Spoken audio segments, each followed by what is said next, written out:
আৰে তোমাৰ ইয়ালৈ অহা উদ্দেশ্য কি? বাছা তুমি মোক সদায় আৰু ময়ো তোমাক বৰ ভাল পাওঁ সেয়েহে আজি তোমাৰ ভক্তিত সন্তুষ্ট হৈ শৰীৰে দিছো দৰ্শন। তোমাকতো মই কেতিয়াও আহ্বান কৰা নাই, ই কেতিয়াও হ'ব নোৱাৰে। কোন তুমি? দিয়া তোমাৰ সত্যৰ পৰিচয়। বাছা মোৰ নাম অনন্ত, ত্ৰিভুৱনেই মোৰ ঘৰ। কোন মোৰ আই, কোনবোৰ বোপাই মই নিজেই নাজানো। যিটো জনে যিটো ভাবে আছো মই সংসাক্ষাৎ। সেয়েহে অন্য নাম মোৰ সৰ্বসাক্ষী। হেৰা, তুমি পাগল হৈছা নেকি? ত্ৰিভুৱন ঘৰ বাৰী হ'ব কেনেকৈ? তুমি নিতান্তই পাগল।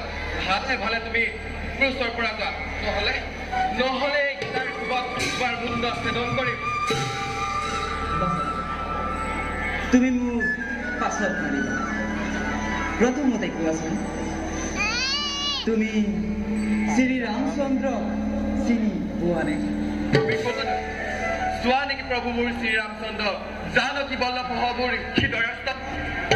চোৱা বৎস, মই তোমাৰ শ্ৰীৰাম, যুগে যুগে মোৰ অৱতাৰ। বৰ্তমান কৃষ্ণৰূপে বিহিত হৈ ভূমিৰ ভাৰ হৰণৰ হেতু হৈছো অৱতাৰ।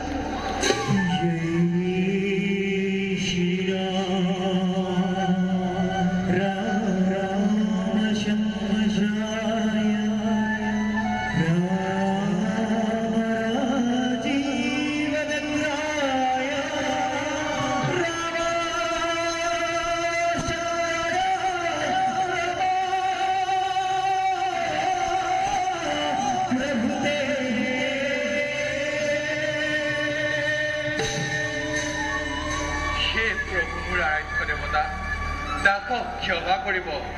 নমো নমো নাৰায়ণ ভগতীৰ গতি তোমাৰ মিনতি। প্ৰভু নিজ ভৃত্য বুলি দাসৰ সৰ্বদোষ কৰে যে ক্ষমা। জানা তুমি ভালদৰে যুগে যুগে অৱতাৰ মোৰ ভক্ত ৰক্ষাৰ্থী। প্ৰভু পাহৰিলো তাকে সেই কথা।